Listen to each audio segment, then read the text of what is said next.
দর্শক বন্ধুরা, আসসালামু আলাইকুম। আপনারা সবাই কেমন আছেন? আশা করি সবাই ভালো আছেন, সুস্থ আছেন, যে যেখানে আছেন নিরাপদে আছেন। আমিও আল্লাহর অশেষ রহমতে ভালো আছি। আপনারা ভিডিওর থাম্বনেইল এবং টাইটেল দেখে হয়তোবা বুঝে গিয়েছেন আজকের ভিডিওটা কি নিয়ে তৈরি হতে চলেছে।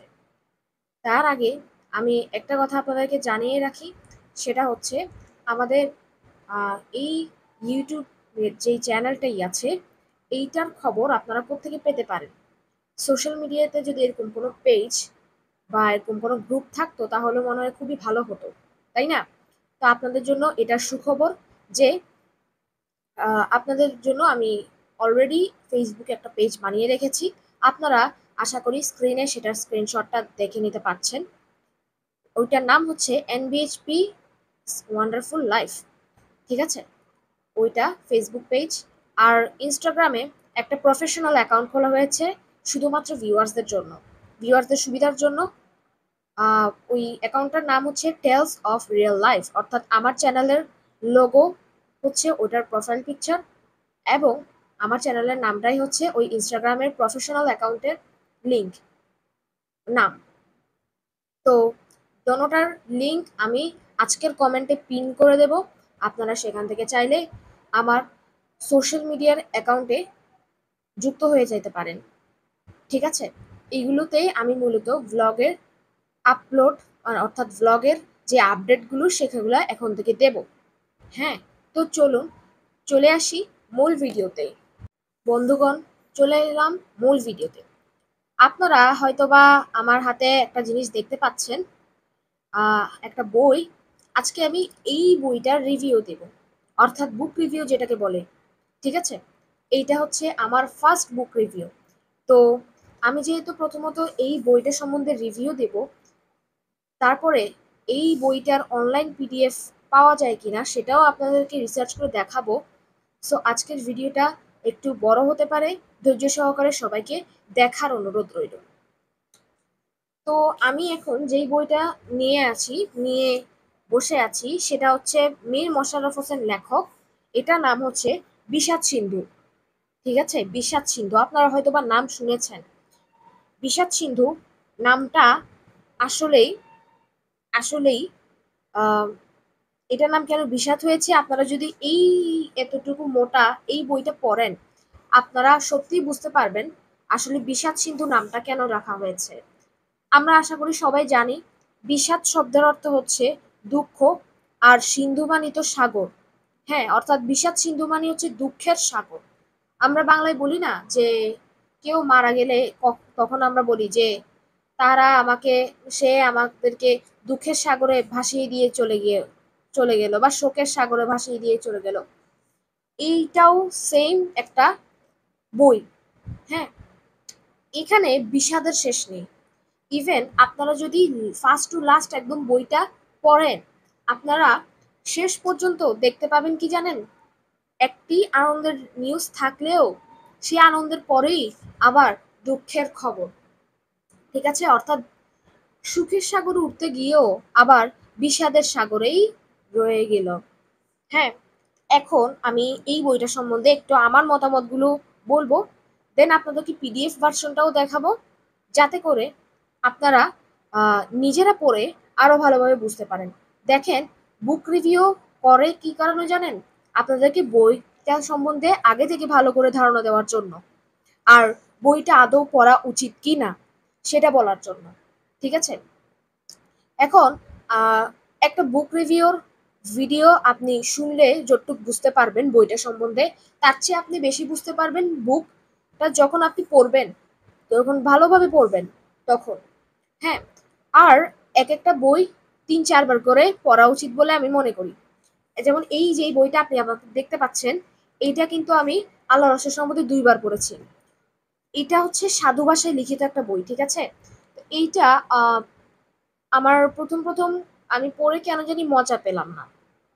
পরবর্তীতে আমি যখন পড়লাম, কিছুদিন আগে আমি কিন্তু আবার পড়েছি দ্বিতীয়বার যে পড়াটা। এটা যখন পড়লাম তখন আসলে আমি কাহিনীগুলো আরো ভালোভাবে বুঝলাম। তৃতীয়বারে যদি পড়েন আপনারা একদম মুখস্থ হয়ে যাবে, ড্যাম শিওর। এইটা এতটুকু পুরুত্বের বই তো সমস্যা নাই, তাতে কিচ্ছু যায় আসে না।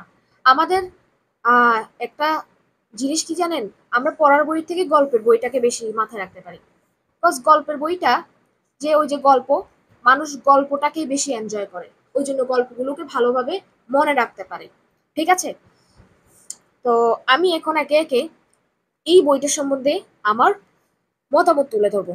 দেখেন, প্রথমে বলি, আপনারা হয়তো বা থাম্বনেইলে দেখেছেন 100% প্রেফার টু রিড। হ্যাঁ, আসলে এটা 100% প্রেফার। হ্যাঁ, আমি আপনাদেরকে প্রেফার করি এই রকম যতগুলো জীবনীর বই আছে, জীবনীগুলো আপনারা সবার আগে পড়া উচিত।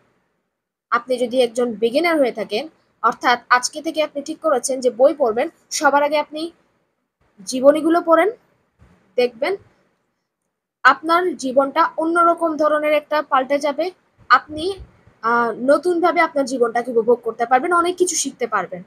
অ্যান্ড তারপরে আস্তে আস্তে এর পাশাপাশি আরো অনেকগুলো বই আছে। আমি পর্যায়ক্রমে যখন বুক রিভিউর ভিডিওগুলো বানাবো না, তখন আমি আপনাদেরকে আস্তে আস্তে বলবো যে কোনটা বেশি পড়া উচিত, কোনটা না পড়লেও চলে। ঠিক আছে, আমার কাছে যতগুলো বই আছে, বই পড়া শেষ হওয়া মাত্রই আমি সাথে সাথে আপনাদের সামনে রিভিউ নিয়ে বসে যাবো ইনশাআল্লাহ। তো এই দেখেন, এইটা হচ্ছে আমার বইটার মোড়ক। ঠিক আছে, এই যে সামনের দিকটা বিষাদ সিন্ধু মীর মশাররফ হোসেন, আর এই যে পেছনের দিকটা এটা, এই যে এখানে লেখা থাকে মীর মশাররফ হোসেন। ওকে, এটা এটা হচ্ছে উৎস প্রকাশন, উৎস প্রকাশনের একটা বই আর কি। হ্যাঁ, মীর মশাররফ হোসেনের লেখা। হ্যাঁ, এইটা হচ্ছে মূলত একটা উপন্যাস, ঐতিহাসিক উপন্যাস। হ্যাঁ, তো এটা হচ্ছে 1885 সাল, 1887 আর 1891 সাল। এটা কিন্তু তিনটা খণ্ডে প্রকাশিত হয়েছিল। কিন্তু সুখের বিষয় হচ্ছে কি, পরবর্তীতে এই তিনটা খণ্ড একসাথ করে একটা খণ্ড ছাপা হয়, এই যেটা হচ্ছে এইটা।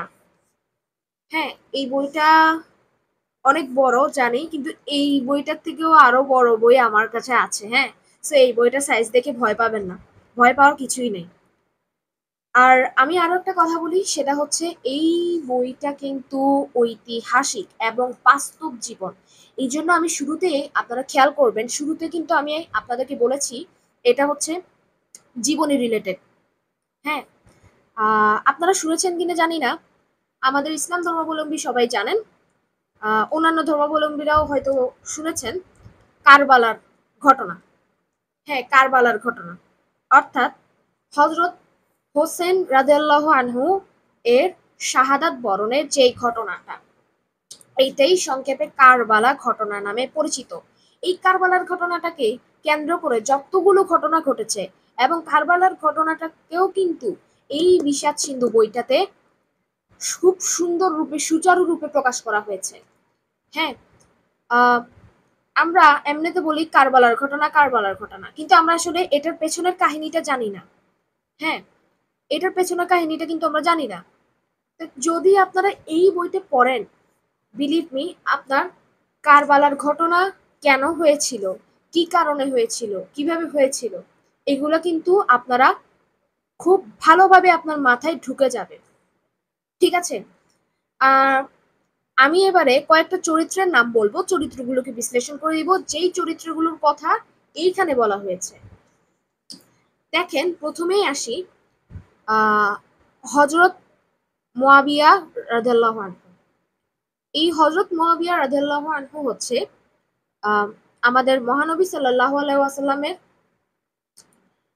সময়কার একজন ব্যক্তি। তার হাতে পরবর্তীতে দামেস্কর ক্ষমতা অর্পিত হয়। ঠিক আছে, তার ছেলে নাম হচ্ছে এজিদ। হ্যাঁ, এজিদ। তো এই এজিদি মূলত এই কারবালা ঘটনার সূচনাকারী। এই এজিদ কিন্তু এই গল্পের আসল ভিলেন কিন্তু এজিদ। হ্যাঁ, ইভেন আমরা সকলেই জানি হজরত হাসান রাদিয়াল্লাহু আনহুকে কিন্তু বিষ পান করে মারা হয়েছিল, তাই না? তো এই বিষ পানের পেছনেও কিন্তু এই এজিদেরই হাত ছিল। এমনকি এই যে কারবালার ঘটনার কথা আমি বললাম, এই কারবালার ঘটনা ঘটানোর পেছনেও কিন্তু এই এজিদেরই হাত ছিল। তার মানে এজিদ যে যদিও ভিলেন কিন্তু সেও কিন্তু মূল চরিত্রগুলোর একজন। তারপরে হযরত হাসান রাদিয়াল্লাহু আনহু এর জীবন তো আছে এখানে, তবে হযরত হোসেন রাদিয়াল্লাহু আনহু এর জীবনের কাহিনীটাই মূলত এই বইটাতে বেশিরভাগ তুলে ধরা হয়েছে। ঠিক আছে, কজ এখানে যেহেতু কারবালার ঘটনা সম্পর্কিত যেসব ঘটনা ঘটেছে এগুলো এখানে তুলে ধরা হয়েছে। তারপরে এখানে জায়েদা নামে একজনের ঘটনা উল্লেখ করা হয়েছে। জায়েদা হচ্ছে হযরত হাসান রাদিয়াল্লাহু আনহু এর সেকেন্ড ওয়াইফ। হ্যাঁ, আর হযরত হাসান রাদিয়াল্লাহু আনহু এর প্রথম স্ত্রীর নাম হচ্ছে হাসনে বানু, আর তৃতীয় স্ত্রী তো জয়নাব। জয়নাব, হ্যাঁ। আর শাহরে বানু, যার নাম শাহরে বানু হচ্ছে হযরত হোসেন রাদিয়াল্লাহু আনহু এর স্ত্রী। আর হযরত হোসেন রাদিয়াল্লাহু আনহু এর 4 ছেলের নাম এখানে উল্লেখ করা হয়েছে। তার বড় 3 ছেলেই যুদ্ধে শহীদ হয়, অর্থাৎ যেই কারবালার ঘটনাটা ওখানে শহীদ হয়। এবং হযরত জয়নাল আবেদিন, জয়নাল আবেদিন নামে একজনের কথা বলা হয়েছে। এই জয়নাল আবেদিন পরবর্তীতে কিন্তু দামেস্কের সিংহাসনে আরোহণ করেন। সেইটা কিন্তু এমনে এমনে হয়নি। এই কারবালার ঘটনা পরে আরো এক ভীষণ যুদ্ধ হয়।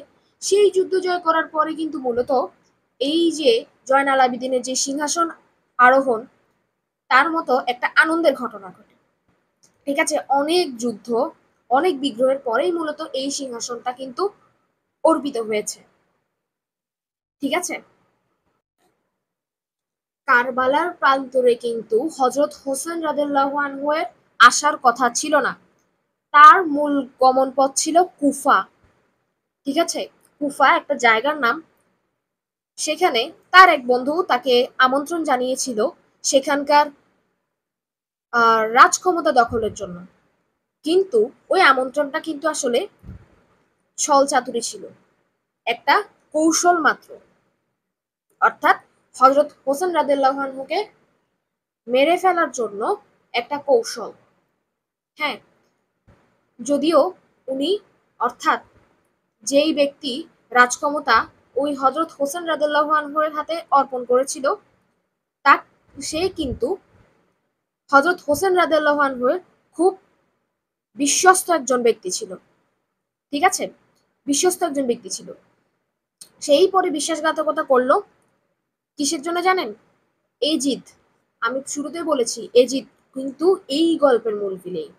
এই এজিদ তাকে টাকা দিয়ে হাত করে নেয় এবং পরবর্তীতে সে এজিদের অনুগত হয়ে যায় এবং তারা ষড়যন্ত্র শুরু করে। হ্যাঁ, ষড়যন্ত্র শুরু করে। আব্দুল্লাহ জিয়াদ, তার নাম হচ্ছে কি? আব্দুল্লাহ জিয়াদ, সেই বিশ্বাসঘাতক ব্যক্তি। এই আব্দুল্লাহ জিয়াদকেও পরবর্তীতে হোসেনের একজন সমর্থক ছদ্মবেশে গিয়ে তাকে, মানে তাকে তরবারি বিদ্ধ বা তাকে হত্যা করে। ঠিক আছে, তাকে হত্যা করে এবং এক পর্যায়ে যুদ্ধ শুরু হয়, ভীষণ যুদ্ধ শুরু হয়। কেন? ওই যে হোসেন রাদিয়াল্লাহু আনহু এর শাহাদাতের পরেই মূলত আস্তে আস্তে ভীষণ যুদ্ধ শুরু হয়। কারণ হোসেন রাদিয়াল্লাহু আনহু যখন শাহাদাত বরণ করেন তার সাথে সাথেই কিন্তু নবী পরিবারের সকল সদস্যকে কিন্তু আটক করা হয়। হ্যাঁ, রাজবন্দী হিসেবে তারা আখ্যায়িত হয়। তাদেরকে রাজদরবারে নিয়ে যাওয়া হয় এবং বন্দী করে রাখা হয়। তাদেরকে তাদেরকে যে উদ্ধার কাজ করার জন্য, তাদেরকে উদ্ধার করার জন্য এজিদের হস্ত থেকে তাদেরকে উদ্ধার করার জন্যই মূলত মোহাম্মদ হানিফা নামের একজন তাদেরকে সাহায্য করে, তাদের এজিদের লোকদের বিরুদ্ধে যুদ্ধ ঘোষণা করে। এই মোহাম্মদ হানিফা হচ্ছে মূলত হযরত আলী রাদিয়াল্লাহু আনহু এর দ্বিতীয় স্ত্রীর পুত্র। মোহাম্মদ হানিফার নাম ছিল, মোহাম্মদ হানিফা হচ্ছে তাদের, অর্থাৎ বৈমাত্রীয় ভ্রাতা। ঠিক আছে, তো এই মোহাম্মদ হানিফা তাদেরকে বিভিন্ন রকম সাহায্য করে। শুধু মোহাম্মদ হানিফা না, এই যুদ্ধে মসহাব কাক্কা তারপর তারা সহ আরো অনেক দেশের প্রধানমন্ত্রী, রাষ্ট্রপতি এবং সৈন্যবহর এই যুদ্ধে করে এবং অনেক দিন যুদ্ধ করার পরে অবশেষে আল্লাহর অশেষ রহমতে তাদের জয় আসে। কিন্তু এক পর্যায়ে তাদের জয় আসলে একদিকে তো জয়নাল আবেদিন সিংহাসন গ্রহণ করলো, ঠিক আছে, এটা আমাদের জন্য খুবই আনন্দের। কিন্তু দুঃখের যেই দুঃখের কাহিনীটা ঘটলো, হ্যাঁ, এটা আসলে হচ্ছে আপনাদের কি বলে, আহ মোহাম্মদ হানিফা চেয়েছিল যে এজিদকে নিজের হাতে নিজের তরবারিতে বিদ্ধ করে হত্যা করতে, কিন্তু আল্লাহ তাআলা তার ভাগ্যে সেটা রাখেনি। এজিদের একটা গোপন একটা রাজপুরী ছিল। যখন কোনো আক্রমণ আসতো তখন সে ওই গোপন রাজপুরীতে গিয়ে চলে যেত এবং নিজেকে আত্মরক্ষা করত।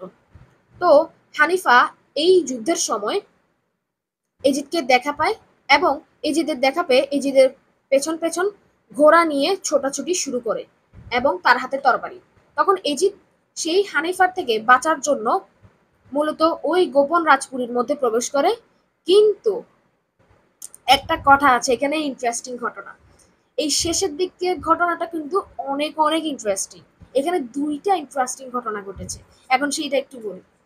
প্রথম ইন্টারেস্টিং ঘটনা হচ্ছে ওই রাজপুরীতে, ওইটা রাজপুরী ছিল না, ওইটা ওখানে আগুন জ্বালানো হয়। সে আগুনটা আল্লাহ তাআলার পক্ষ থেকে জ্বালিয়ে দেওয়া হয় এবং এই যে যেমন এই যে আমরা বলি না দোজখ, হ্যাঁ, জাহান্নাম, জাহান্নামে যেরকম আগুন জ্বলে না, ওরকম। তো এজিদ তো আর জানে না যে ওখানে আগুন জ্বালানো। তো ওই এজিদ তখন ঝাঁপ দিল রাজপুরীর মধ্যে।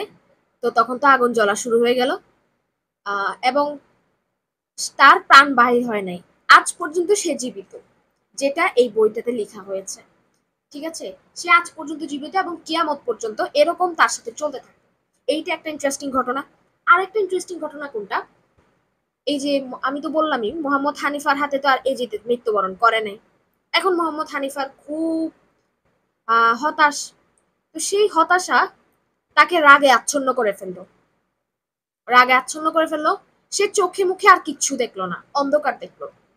সে কি করলো, ওই যে জয়নাল আবেদিন যে সিংহাসনে আরোহণ করলো, তো চারদিকে তো বিজয় উৎসব হচ্ছে। তো চারদিকে বিজয় উৎসব হচ্ছে স্বাভাবিক। মানুষ যারা হোসেন রাদিয়াল্লাহু আনহুর পরিবারকে সমর্থন করত, দামেস্কেও এরকম কিন্তু অনেকে ছিল যারা হোসেন রাদিয়াল্লাহু আনহুর পরিবারকে সমর্থন করত, অর্থাৎ নবী পরিবারের সমর্থক ছিল। ওনারা রাজ দরবারে যাচ্ছে নতুন রাজাকে আমন্ত্রণ করবে বলে। কিন্তু মোহাম্মদ হানিফা তখন কি করেছে, যাকেই সামনে পাচ্ছে তাকেই তার তরবারি দিয়ে মেরে ফেলছেন, টুকরো টুকরো করে ফেলছেন। এখন এটা তো কোথাও নিয়ম নাই। তখন এবার আল্লাহ তাআলা এবার কি বললেন, অর্থাৎ দৈববাণী। দৈববাণী হলো কি,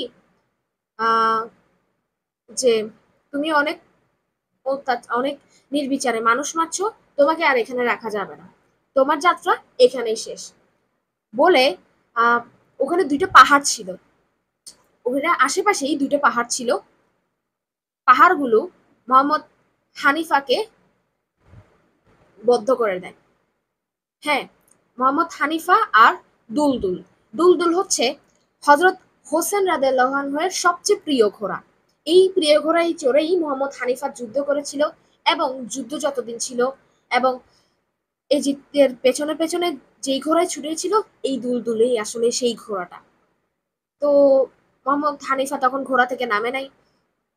মোহাম্মদ হানিফা আর ঘোড়া সহ এই পাহাড়ের মধ্যে, এই দুইটা পাহাড়ের মধ্যে আবদ্ধ হয়ে রইল। এবং এই বইয়ের লাস্টে লেখা আছে, আপনারা দেখবেন যে কিয়ামত পর্যন্ত তারা এখানে থাকবে এবং যারা এর আশপাশ দিয়ে গিয়েছেন তারা নাকি এখনো ঘোড়ার আওয়াজ শুনতে পান। এবার বুঝেন মানে আল্লাহর মহিমা, বা কি বলতাম, আমার তো বলার কোনো ভাষা আমি পাচ্ছি না।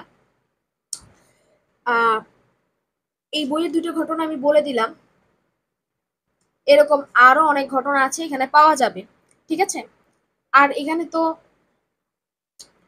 অর্থাৎ আমি একটা কথা বলি, মানে যারা পাপ করে তারা নিজেদের উপযুক্ত শাস্তি একদিন না একদিন যেভাবেই হোক পাবে। এইটাই কিন্তু মূলত এই বইটা শিক্ষা দেয়। আর তার পাশাপাশি এখানে যে একের পর এক বিপদে পড়েছে আমাদের নবী পরিবারের সদস্যরা বা তাদের সাঙ্গপাঙ্গ সঙ্গী সাথী যারা আছে তারা, তো তারা সবসময় বলেছে যে আল্লাহ আমাদেরকে রক্ষা করবেন। তো সৃষ্টিকর্তার প্রতিও ভক্তি জাগায় এই বইটা, ঠিক আছে। এটা সম্পূর্ণ সাধুরূপে লেখা। আমি তো আগেই বলেছি একবার পড়লে আপনি বুঝবেন না কিছু তেমন, আপনাকে 2-3 বার পড়লে আপনি বিষয়টা ভালোভাবে বুঝতে পারবেন। তো আমি এখন চলে যাব আমার মোবাইলের স্ক্রিনে, আর আমি দেখাবো আদৌ এই বইটার কোনো পিডিএফ পাওয়া যায় কিনা। তো বন্ধুগণ, আপনারা দেখতে পাচ্ছেন আমি এখন চলে এসেছি বিষাদ সিন্ধুর যেই পিডিএফটা, এটা আদৌ এখানে পাওয়া যায় কিনা সেটাই আমি একটু দেখি।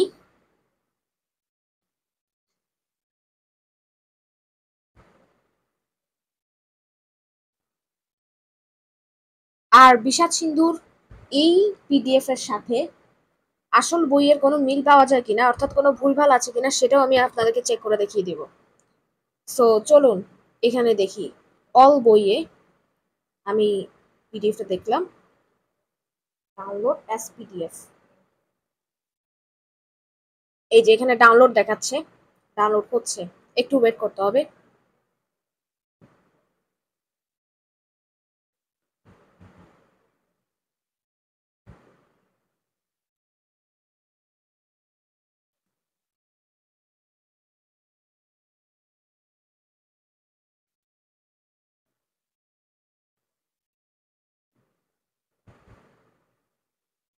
এটা নাকি ডাউনলোড হয়েছে, দেখি আমি।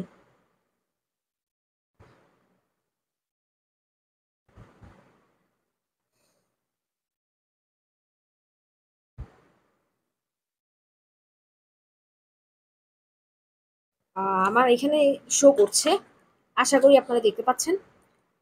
উপক্রমণিকা একদা প্রমোদ।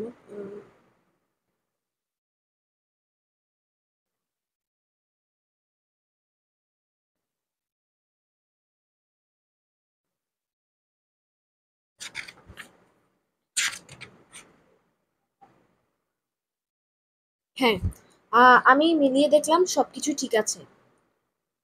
এটা কত পৃষ্ঠা, এটা একটু দেখতে হচ্ছে। এটা অনেক বড় একটা বই। তো আমি আপনাকে প্রেফার করব আপনি আগে বইটার পিডিএফ এখানে পড়ে দেখুন, যদি ভালো লাগে তো বইটা ক্রয় করে ফেলিয়েন। বিকজ এরকম বইয়ে এত মোবাইলে এত লম্বা একটা পিডিএফ পড়া কখনোই সম্ভব না, ঠিক আছে। আমি তো পিডিএফ কখনোই পড়ি না, তাও আপনাদের সুবিধার জন্য দেখিয়ে দিলাম। বিকজ এই বইগুলো অনেক মোটা, তো এগুলোর দামও বেশি হবে, এই জন্য আপনাদেরকে বিনামূল্যে দেখিয়ে দিলাম আর কি।